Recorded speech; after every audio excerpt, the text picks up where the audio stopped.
Was your wife the person who made you feel okay to keep going in life?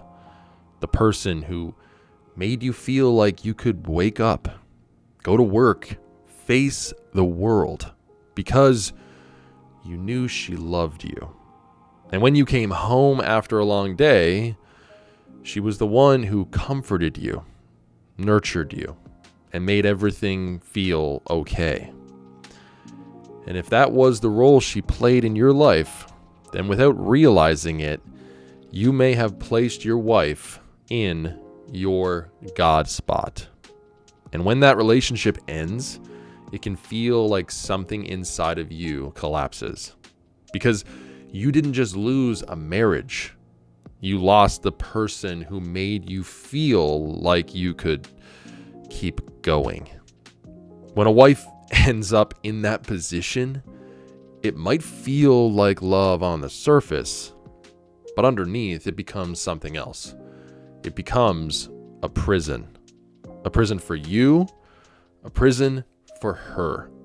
Because when one person becomes responsible for whether another person feels okay about themselves, that pressure becomes impossible to carry. And most men don't even realize where this pattern begins. It usually starts in childhood. From about age 0 to 12, our parents are the center of our world. To a child, parents are essentially God-like figures. They're the ones who protect us, guide us, and help us make sense of life. That's actually how God designed it.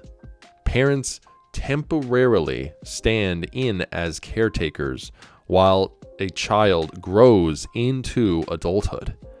Even Jesus himself was cared for by his earthly parents when he was young, but eventually there came a time when he stepped into his calling and said he must be about his Father's business. Now, here's the important part. If certain emotional needs weren't fully met during childhood, those unmet needs don't simply disappear. They follow us into adulthood. And when we enter marriage, we often unknowingly expect our spouse to finally meet those needs. So instead of seeing our wife as a human partner, we begin expecting her to fill deeper emotional needs. Needs like being seen, being heard, being accepted, being valued, being comforted, and being understood. But here's the problem. Most men don't even realize they're doing this. It's subconscious. You expect your wife to meet these needs, but you can't even clearly communicate what you need in the moment because you don't fully understand those needs yourself. And because of that, something else happens. You struggle to set boundaries, not because you're weak, but because you don't actually know what you need. You only know that something inside you feels unmet. So, without realizing it, you begin depending on your wife to stabilize how you feel about yourself. But your wife is human. She will misunderstand you. She will disappoint you. She has her own wounds and her own way of seeing the world. And when one person is expected to meet every emotional need, especially inside another person, resentment eventually grows. Because no human being can carry that responsibility. That place, the deepest place of identity and worth, was never meant to belong to your spouse.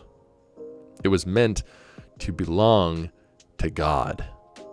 There's actually a helpful way to understand these unmet needs, a framework called the 10 Gifts, developed by Laura Duncan, an emotional healing consultant and the creator of the compassion method. For many years, she's worked with people, helping them understand how childhood wounds shape the way we relate to ourselves and others.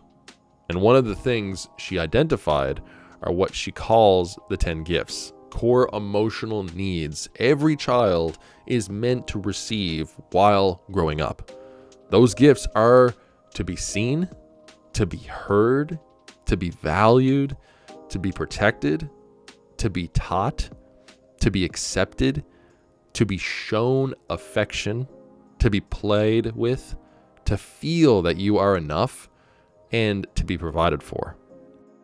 Many men unknowingly expect their wife to provide all of these things, but life doesn't work that way. God often brings different people into our lives who provide pieces of these gifts along the way. A mentor might teach you something. A friend might truly see you. Someone might protect you in a difficult moment.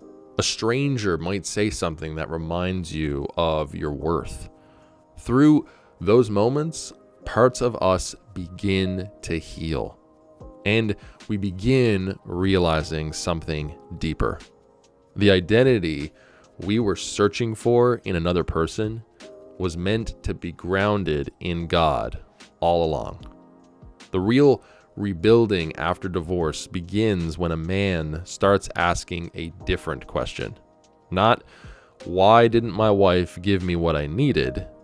But instead, where was I expecting another human to fill a place only God could fill? When your identity becomes rooted in God, you stop placing impossible pressure on relationships, and you begin showing up as a stronger, freer, more grounded man. Take a moment and ask yourself this. Have you ever found yourself expecting your wife to make you feel okay about yourself, but you couldn't even clearly explain what you needed from her? If that's something you've experienced, drop a comment below. And if you're a man rebuilding after divorce, separation, or a breakup, learning how to rebuild your identity, regulate your emotions, and move forward with faith, consider subscribing to the channel. That's what this space is all about. May God be with you in your victories and in your struggles, and may He use both to rebuild you and remind you of who you truly are.